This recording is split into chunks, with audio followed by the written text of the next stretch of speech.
My name is Irving Green, and I'm the creator and head writer of Transhuman.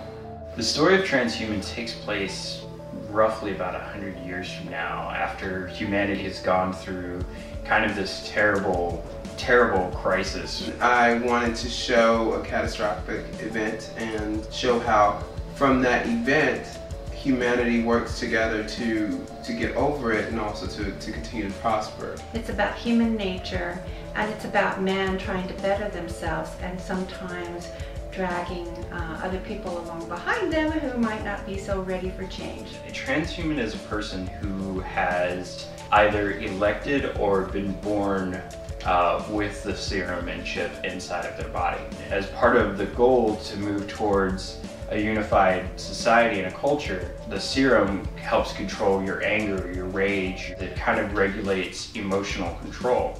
We're looking at a situation that history has repeated so many times, where something new has come into society, and how are we going to handle that? When I write, I start primarily with what the characters are going to be. The biggest thing character-wise for Transhuman is the fact that it's completely diverse. There are so many different backgrounds and walks of life. Lydia is a great character, actually. She's very strong, and she's very compassionate and kind, and she really goes to bat for her family. I think Warren, in a way, wants to be in his day, an Abraham Lincoln. You know, he's dealing with a lot of split and unrest and trying to hold everything together. Laura is super smart.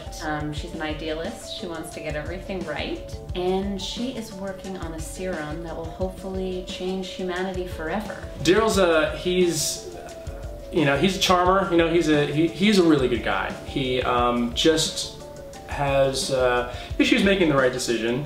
Abigail is very religious. She prefers to stay home and read a novel rather than go out on a Friday night. She's very sweet. She's a good girl. She cares very, very much about other people. Cherie is a college student, a little bit shy and introverted. He does have a lot of pressure from his parents to succeed academically. Maxine is a really interesting character because she's very tough on the surface. She's one of those women who, you know, you're not going to tell her what to do. She does her own thing. She's very upfront about what she wants. Joseph he's really outgoing, and he's a smart ass, and I feel like he's really charming and fun to be around. And it's incredibly innovative as well. We have leading technology that is actually based off of actual science.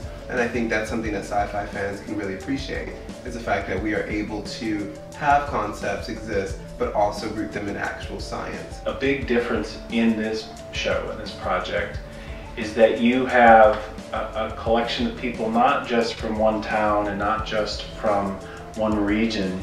You have people from around the world that are all dealing with the same situation at hand. And I think that makes it very unique. It explores world peace and how that might be possible. We actually foresee Transhuman possibly benefiting the world through the various messages we're going to be able to get through the piece. Our goal is to represent a better world for the future, so this kind of gives us a little bit of hope for what our future could be. With your support, we'll be able to bring this show to life.